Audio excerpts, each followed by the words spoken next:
है। रोहित शर्मा ने test cricket से संन्यास की घोषणा कर दी है। भारतीय क्रिकेटर रोहित शर्मा ने टेस्ट क्रिकेट से संन्यास की घोषणा की, जिससे भारतीय क्रिकेट के एक युग का अंत हो गया। जानते हैं इनके रिकॉर्ड के बारे में, जिन्होंने टेस्ट मैच में 4301 रन बनाया, जिसमें उन्होंने अपना एवरेज 40.57 रखा, जिसमें उन्होंने 12 सेंचुरी लगाई, उन्होंने 18 हाफ सेंचुरीज लगाई। 67 मैचों की इस इनिंग्स का डेब्यू 6 नवंबर 2013 को वेस्टइंडीज के खिलाफ किया था और आखिरी टेस्ट मैच इनका 26 दिसंबर 2024 को ऑस्ट्रेलिया के खिलाफ इन्होंने किया। इन्होंने अपना रिटायरमेंट 7 मई 2025 को किया और इनकी सर्वाधिक परफॉर्मेंस जो कि दक्षिण अफ्रीका के खिलाफ इन्होंने 2019 में 212 रन बनाई थी। खबरें जो आपके वन लाइनर एग्जाम के लिए भी महत्वपूर्ण हो सकती। सैफ अंडर 19 चैंपियनशिप 2025 अरुणाचल प्रदेश में शुरू हुआ। दक्षिण एशियाई फुटबॉल महासंघ यानी कि सैफ अंडर 19 चैंपियनशिप 2025 अरुणाचल प्रदेश में शुरू हुआ है।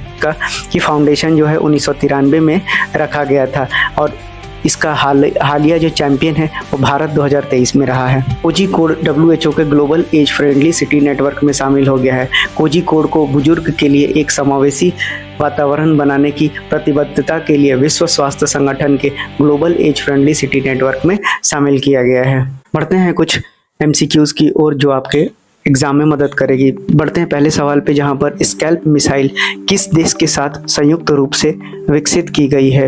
तो आपको पता होना चाहिए कि स्कैल्प यानी कि सिस्टम डे क्रॉइजरी ऑटोनोम अलोंगी पोटी एक लंबी दूरी की क्रूज मिसाइल है, जिसे यूनाइटेड किंगडम और फ्रांस ने संयुक्त रूप से विकसित किया है। बढ़ते हैं अगले सवाल पे, जिसमें भारत के 52वें मुख्य न्यायाधीश यानी चीफ जस्टिस ऑफ इंडिया के रूप में किसे नियुक्त किया गया है। तो सही उत्तर है इसका भूषण रामकृष्ण गवई। भूषण रामकृष्ण गवई को 52वें मुख्य न्यायाधीश के रूप में नियुक्त किया गया है।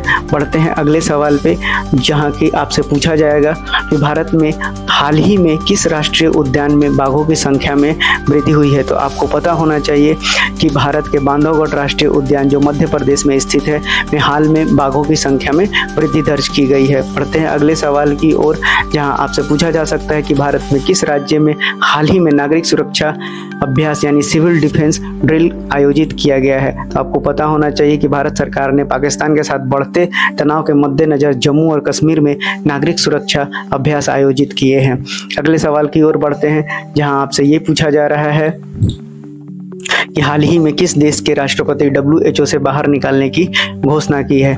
तो अमेरिका के राष्ट्रपति ट्रंप ने हाल ही में WHO विश्व स्वास्थ्य संगठन से बाहर निकलने की